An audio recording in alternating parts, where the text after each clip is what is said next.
quero estar junto aos teus pés, pois prazer maior não há que me render e te adorar. Tudo que há em mim, Senhor, quero te ofertar. Mas ainda é pouco, eu sei, se comparado ao que ganhei. Não sou apenas servo, teu amigo me tornei. Te louvarei,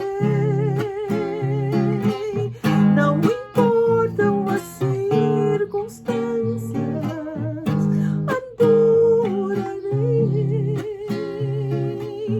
somente a ti, Jesus. Perto quero estar, junto aos teus pés,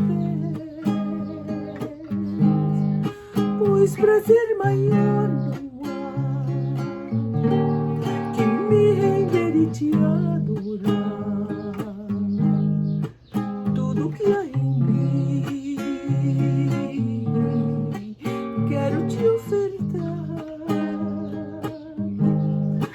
Mas ainda é pouco, eu sei, se comparado ao que ganhei.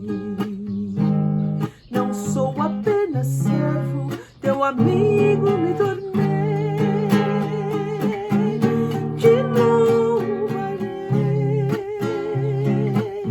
não importam as circunstâncias, adorarei somente a ti, Jesus. Te louvarei, não importam as circunstâncias, adorarei somente a ti, Jesus. Somente a ti, Jesus.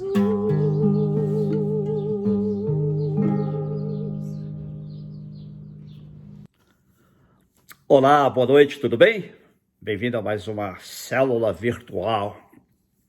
Nas últimas semanas temos falado sobre um tema bastante empolgante, muito necessário, que é o tema de missões. Jesus estabeleceu a missão da igreja. E missões é uma forma de cumprir a missão da igreja. Vamos falar um pouco mais sobre isso já já. Vamos orar. Pai, muito obrigado pela oportunidade de mais uma vez darmos tua palavra. Fala, Senhor, aos nossos corações, dá-nos entendimento da tua palavra e ajuda-nos a colocar em prática aquilo que tu falares aos nossos corações. Em nome de Jesus. Amém. Como eu disse, este é um assunto muito importante. Foi o próprio Jesus que nos mandou ir por todo o mundo e fazer discípulos de todas as nações. Gostaria de mostrar para você a importância deste mandamento de Jesus, chamado a Grande Comissão. Ele é tão importante que ele aparece nos 4 evangelhos e também no livro de Atos. Vamos lá. Em Mateus 28, versículos 18 a 20, Jesus diz assim, ou seja, a palavra de Deus diz assim: Jesus, aproximando-se, falou-lhes, dizendo: toda autoridade me foi dada no céu e na terra. Portanto, vão e façam discípulos de todas as nações, batizando-os em nome do Pai, do Filho e do Espírito Santo, ensinando-os a guardar todas as coisas que tenho ordenado a vocês. E eis que estou com vocês todos os dias até o fim dos tempos. Aqui nós vemos Jesus então dando a ordem aos discípulos para, primeiro, irem por todo o mundo e fazerem discípulos de todas as nações. E, ao fazer discípulos, deveriam batizá-los em nome do Pai, do Filho e do Espírito Santo, e também ensinar-lhes a guardar todas as coisas que Jesus nos ordenou. Então, esta é a grande comissão estabelecida pelo próprio Jesus. Eu já falei que, como é que você sabe se alguém é discípulo? Quando guarda as coisas que Jesus ordenou. Então, aqui nós temos o texto básico usado pela maioria das organizações missionárias, das diretorias missionárias, departamentos missionários das denominações. Mas se você for em Marcos, capítulo 16, você também encontra a grande comissão. Vamos ver? Marcos, capítulo 16, versículo 15, que diz assim: disse-lhes, vão por todo o mundo e pregue o evangelho a toda criatura. Quem crer e for batizado será salvo, quem porém não crer será condenado. Então aqui também Marcos registra a grande comissão. Jesus mandando-nos ir por todo o mundo. Lá ele havia dito, façam discípulos de todas as nações. Para você fazer discípulos de todas as nações, você precisa ir por todo o mundo, não é verdade? Não há outra maneira de você fazer discípulos de todas as nações, a não ser que vá por todo o mundo. Quando eu digo você, não é necessariamente você, pessoa física, mas nós, a igreja. A igreja deve ir por todo o mundo e procurar fazer discípulos de todas as nações. E aqui de novo Jesus fala da importância de batizar os seus discípulos. Agora vamos lá em Lucas, capítulo 24. Aqui também Jesus fala aos seus discípulos sobre a grande comissão, sobre a tarefa da igreja, ou se você preferir, a missão da igreja, de ir por todo o mundo e fazer discípulos de todas as nações. Vou ler com você Lucas 24, 46 a 49. E disse-lhes, assim está escrito que o Cristo tinha de sofrer, ressuscitar dentre os mortos no terceiro dia, e que em seu nome se pregasse arrependimento para a remissão de pecados a todas as nações, começando em Jerusalém. Vocês são testemunhas destas coisas. Eis que envio sobre vocês a promessa de meu Pai. Permaneçam, pois, na cidade, até que vocês sejam revestidos do poder que vem do alto. Aqui Jesus expõe também a mensagem, o cerne da mensagem do que eles deveriam pregar, do que a igreja deve pregar. Ele falou que estava escrito nas Escrituras do Antigo Testamento, que o Cristo tinha de sofrer, ressuscitar dentre os mortos no terceiro dia, e que em seu nome se pregasse arrependimento para a remissão de pecados a todas as nações, começando em Jerusalém. Pregar o quê? Arrependimento de pecados. Quando Jesus começou o seu ministério, ele começou pregando: arrependei-vos e crede no Evangelho. E antes dele, João Batista também tinha pregado praticamente a mesma mensagem: arrependam-se dos seus pecados.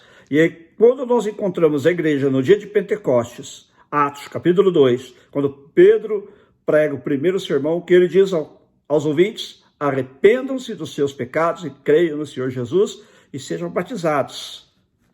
Veja só, é basicamente a mesma mensagem. Então, este é o cerne da mensagem: pregar arrependimento para a remissão de pecados. E pregar onde? Pregar a todas as nações. Veja que todas as nações estão presentes nas 3 versões da grande comissão. Tá?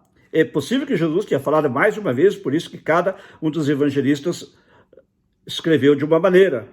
Parecidos, mas com diferenças. Por quê? Porque depois dessa ressurreição, Jesus ficou 40 dias com os discípulos, e é possível que ele lhes tenha mandado ir por todo o mundo, fazer discípulos e pregar o evangelho a todas as nações em várias ocasiões durante esses 40 dias. Mas você vê que a mensagem é basicamente a mesma e a ordem é basicamente a mesma. A ordem, ir por todo mundo, fazer discípulos ou pregar o evangelho a todas as nações.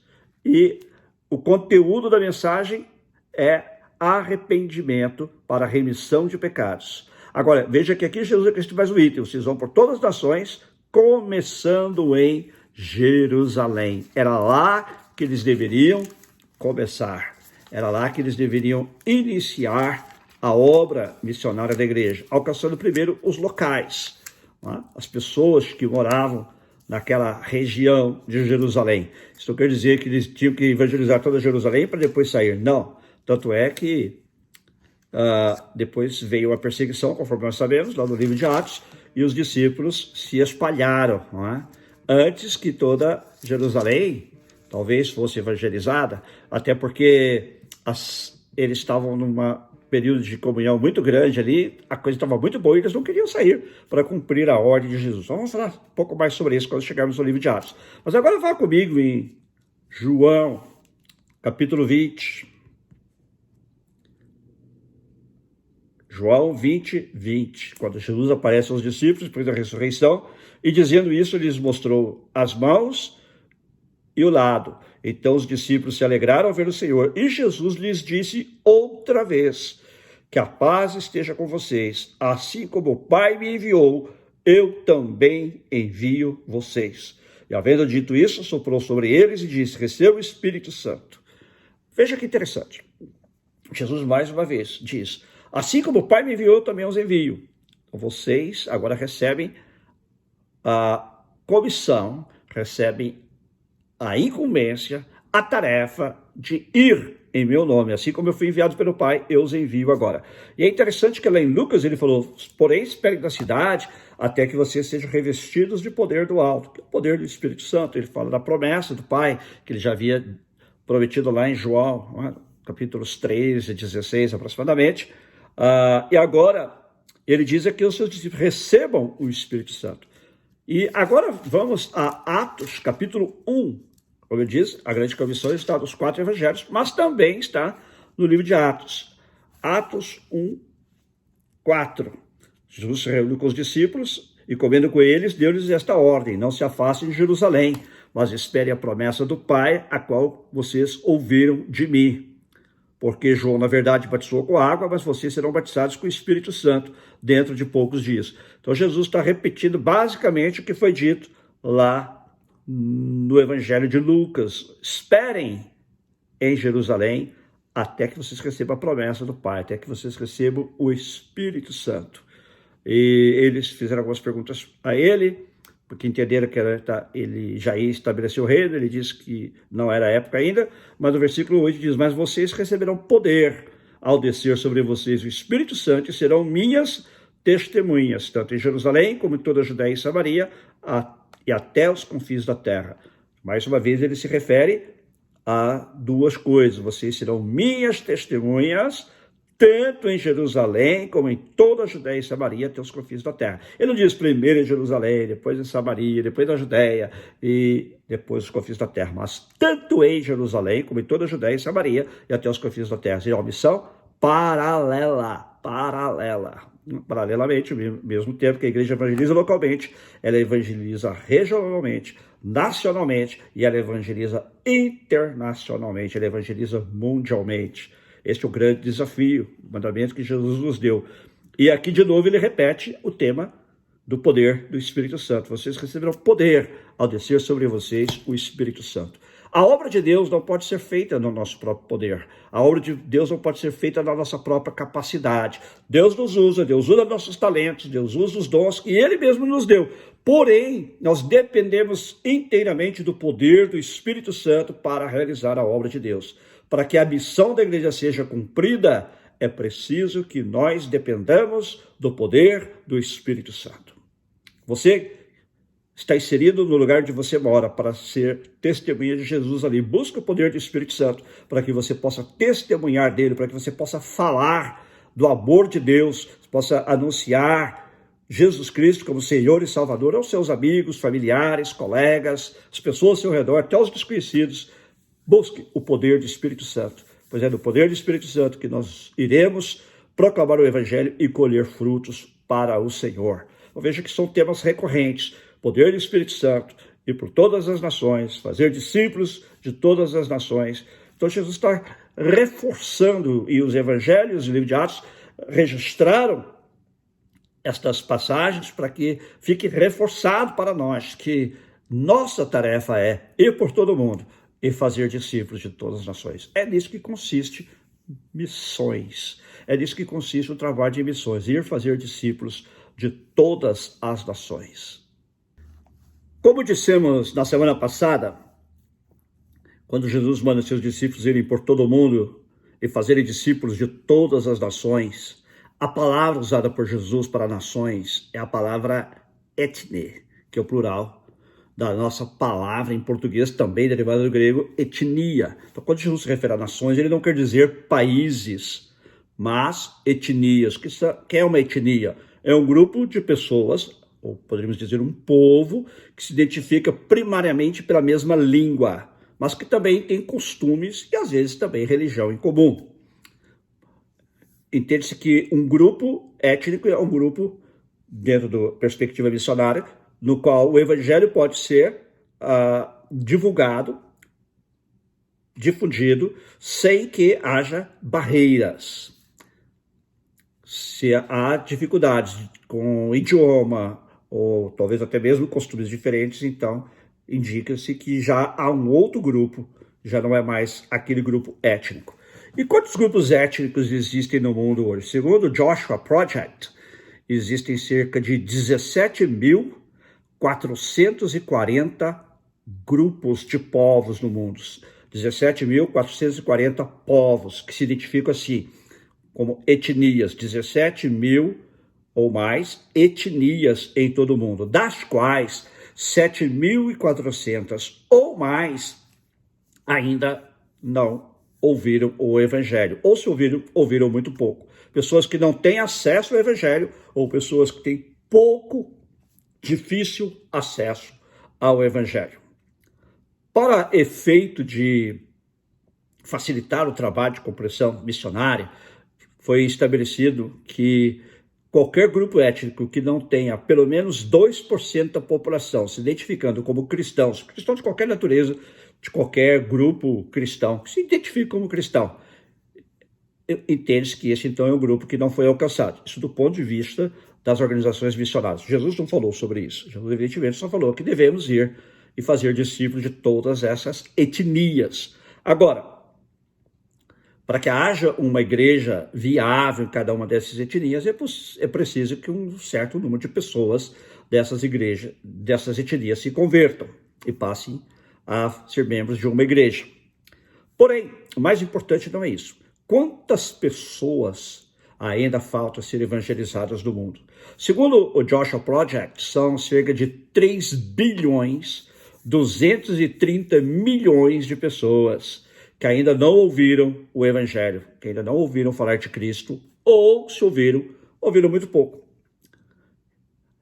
E quando você pensa nesses números, eles são assustadores, mas quando você pensa no número de povos, 7.400 não é um número tão grande. Agora, qual é a questão? Jesus falou assim, olha, este evangelho do reino será pregado em todo o mundo, em testemunho a todas as nações. Primeiro, Jesus não disse que todas as nações se converterão. Certo? Nem todas as nações se converterão. E dentro de cada nação, não são todas as pessoas que vão se converter. Jesus disse que o evangelho seria pregado em testemunho, seria anunciado, seria pregado para que eles soubessem sobre Jesus, não quer dizer que todos vão se converter. Então não é que 3 bilhões, 230 milhões de pessoas precisam ainda se converter. Na verdade, o número de pessoas que precisam se converter é bem maior. Estima-se que apenas 10% da população do mundo seja constituída de verdadeiros cristãos verdadeiramente comprometidos com Cristo, o que daria um número aproximado de 700 a 800 milhões de pessoas. Veja que o número cai bastante, não é? Mas o que fazer? É preciso, então, que nós, como Igreja de Cristo, divulguemos o Evangelho a esses 3 bilhões ou mais de pessoas que ainda não ouviram.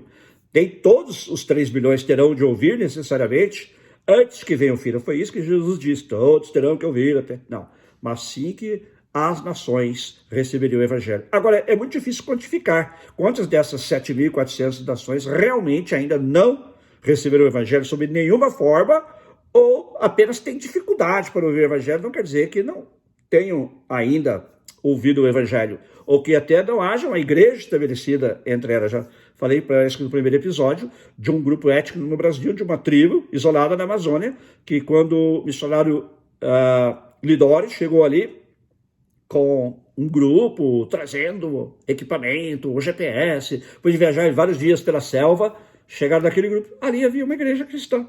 Porque o seu Zé, o seu João, um pescador que morava ali perto, passava ali na aldeia e falava de Jesus e os índios se converteram. Então é impossível quantificar ou precisar esse número. É possível que dessas 7.400 etnias, ninguém ainda tenha ouvido o evangelho? É possível, mas também é possível que dentre essas mesmas 7.400 etnias, algumas pessoas já tenham ouvido o evangelho. Mas permanece o desafio, permanece a comissão de irmos por todo mundo e fazer discípulos de todas as nações. Considerando estes 7.400 povos ou etnias que ainda não receberam o evangelho, poderíamos fazer a seguinte pergunta: onde essas etnias, onde essa gente está localizada? Claro, estão em todo o mundo, inclusive no Brasil, onde já diz que cerca de 150 grupos étnicos, que chamamos de índios do Brasil, ainda não receberam o evangelho, ainda não conhecem, nunca ouviram falar de Jesus. Então há pessoas do Brasil, mas a maioria desses povos não alcançados, como eles são chamados pelas organizações missionárias, se situa aqui. Veja aqui, este aqui é o mapa mundi, né? Como você pode perceber. E aqui nós temos as Américas, a África, Europa e a Ásia, certo? Os estudiosos de missões, para facilitar o trabalho, dividiram o mundo de uma forma muito interessante. A maioria dos povos não alcançados se encontram nesta parte do mundo. Norte da África, Oriente Médio e o restante da Ásia. Por isso, os experts em missões, os estudiosos de missões, chamam a esta região de janela 1040, que vai do paralelo norte, ou seja, paralelo acima do Equador, paralelo 10, até o paralelo 40, o que engloba, como eu disse, o norte da África, todo o Oriente Médio, a China, a Índia, sudeste da Ásia. Então, aqui vive a maioria dos povos ainda não alcançados, a maioria das etnias ainda não alcançadas pelo Evangelho. Essas regiões são predominantemente muçulmanas, como é o caso do norte da África e grande parte do leste da Ásia, ou hindu, ou budista, ou confucionista, como é o caso da China, do Japão e dos países do sudeste asiático. Tá claro isso? Então, isso aqui é uma maneira de a gente entender, para facilitar a compreensão, onde é que se situa a maioria desses grupos étnicos que ainda não foram alcançados pelo Evangelho. Tá certo? É chamada janela 1040 por causa desse meridiano e este paralelo. Então, ali se encontra a maioria das pessoas não alcançadas pelo Evangelho. E é a nossa responsabilidade como cristãos enviar missionários a eles. Você sabia que entre estes povos não alcançados só estão 10% de todos os missionários do mundo? Quando, na verdade, a maioria deveria estar lá, porque lá é ainda a região menos alcançada, e lá estão os povos menos alcançados. Na verdade, apenas uma minoria está trabalhando nesta parte do mundo. Como, por exemplo, entre os países muçulmanos. Há muito poucos missionários, muito poucas pessoas divulgando o Evangelho de Cristo entre esses povos. Então, as igrejas e as denominações deveriam fazer um esforço consciente para começar a enviar mais missionários para essas regiões, para que mais povos possam ser alcançados e se converter a Jesus Cristo. E qual é a sua parte nesse alcance mundial, nesse outreach, como se diz em inglês?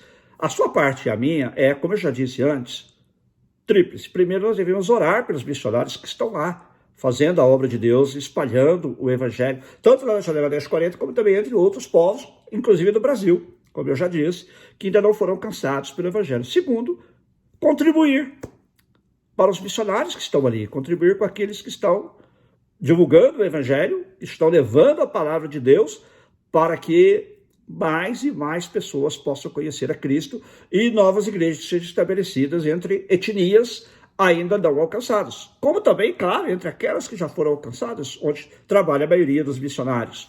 E terceiro, nos dispor a ir, se Deus nos chamar, dizer: eis-me aqui, Senhor, envia-me a mim. Você está disposto a participar da obra de missões? Você já está participando? Se você não está participando, você gostaria e quer fazer um compromisso com Deus, procure na sua denominação qual é a junta missionária, a agência de missões, qualquer seja o nome que seja dado à sua denominação. Se interesse pelos missionários, ore por eles, ajude-os, sustente-os, apoie-os, escreva para eles. Muitos deles estão longe, sem comunicação, direta com seus familiares e amigos, e um e-mail, um telefonema, uma chamada pelo WhatsApp pode animar muito esses missionários. Faça isso, faça isso. E disponha-se também a ir, se Deus realmente chamar você. Ah, mas eu já não sou mais jovem. Não, você está enganado. Hoje em dia, grande parte dos missionários são pessoas, inclusive, aposentadas. Se aposentaram do seu trabalho secular e sentem que Deus as vocacionou também para a obra missionária, estão lá. Alguns como evangelistas, outros como apoiadores, outros na área administrativa, apoiando aqueles que estão à frente, fazendo o trabalho, alguns na área de ensino, enfim. Não há idade, não há limite de idade para você ser um missionário. E eu gostaria de orar com você nesta noite sobre isso. Vamos orar? Senhor, muito obrigado pelo desafio que o Senhor nos dá na grande comissão de irmos por todo o mundo como igreja de Cristo e evangelizar as nações, fazer discípulos de todas as nações. Capacita-nos, ó Deus, capacita a tua igreja para que possamos cumprir este papel que o Senhor mesmo nos deu. Eu oro por todos aqueles que nos assistem. Pai, desperta nos seus corações o desejo de apoiar a obra missionária, seja indo ao campo missionário, seja orando, seja contribuindo também para a obra missionária. Abençoa-nos e dá-nos um coração como o teu, que quer que todas as pessoas do mundo cheguem à salvação, como diz a tua palavra. Em nome de Jesus, amém. Lembro-me aqui agora de João 3,16, porque Deus amou o mundo. Ele não amou só os brasileiros, só os americanos. Ele amou o mundo de tal maneira que deu o seu Filho unigênito para que todo aquele que nele crê não pereça, mas tenha a vida eterna. Mas Paulo diz que para que eles creiam é preciso que alguém pregue. E para que alguém pregue é preciso que seja enviado. Façamos nossa parte, seja indo e pregando, seja enviando ou sustentando aqueles que já foram enviados. Deus abençoe grandemente a sua vida. E se você não pertence a uma denominação, mas a sua igreja local sustenta missionários, procure saber quais são os missionários também e apoiá-los. E se a sua igreja não apoia, comece você um projeto missionário. Deus abençoe a sua vida grandemente. E eu não poderia deixar de orar por você que também deseja receber a Cristo como seu único Senhor e Salvador. Se você ainda não o fez, esta noite é a noite da oportunidade. Entregue sua vida a Jesus agora. Deus amou o mundo, amou você, de tal maneira que deu o seu Filho unigênito, para que todo aquele que nele crê, você que nele crê, não pereça, mas tenha a vida eterna. Este é o desejo de Deus, de lhe dar a vida eterna. Você quer receber a vida eterna? Faça comigo esta oração de entrega ao Senhor Jesus. Diga: Senhor Jesus, reconheço que sou pecador. Tenho vivido fora da tua vontade. Creio, Senhor, que tu morreste por mim na cruz para me perdoar os pecados e me dar a salvação e a vida eterna.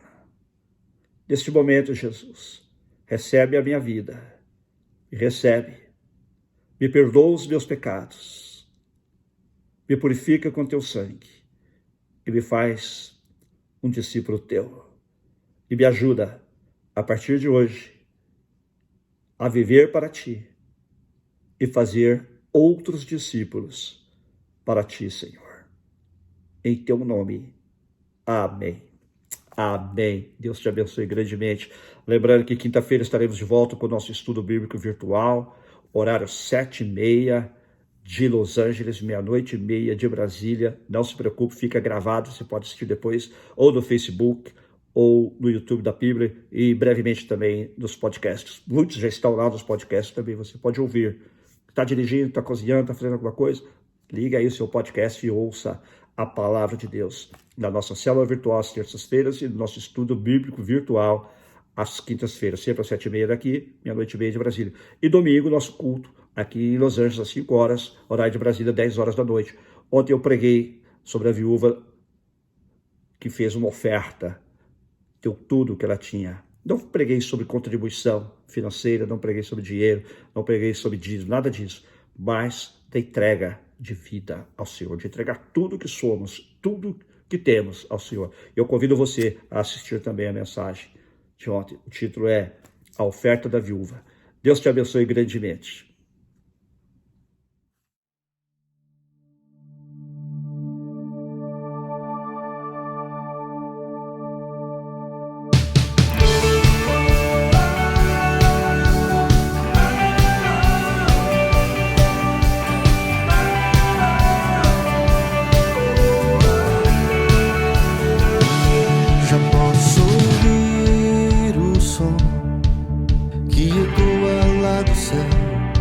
Já posso ouvir as palmas de celebração. Já posso ouvir os brados de adoração a Jesus.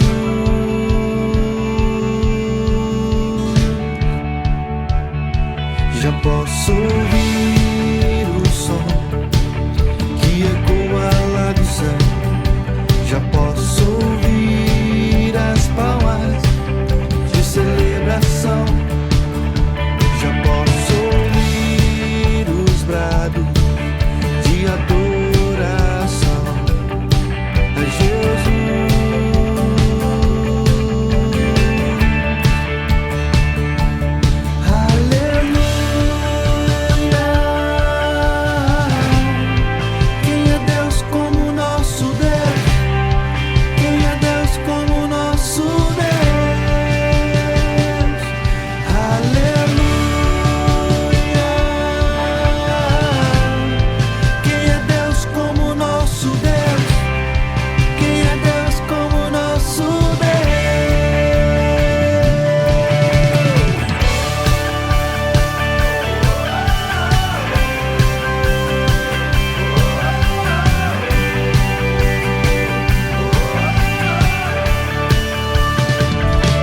Já posso ouvir o som que ecoa lá do céu. Já posso ouvir as palmas de celebração.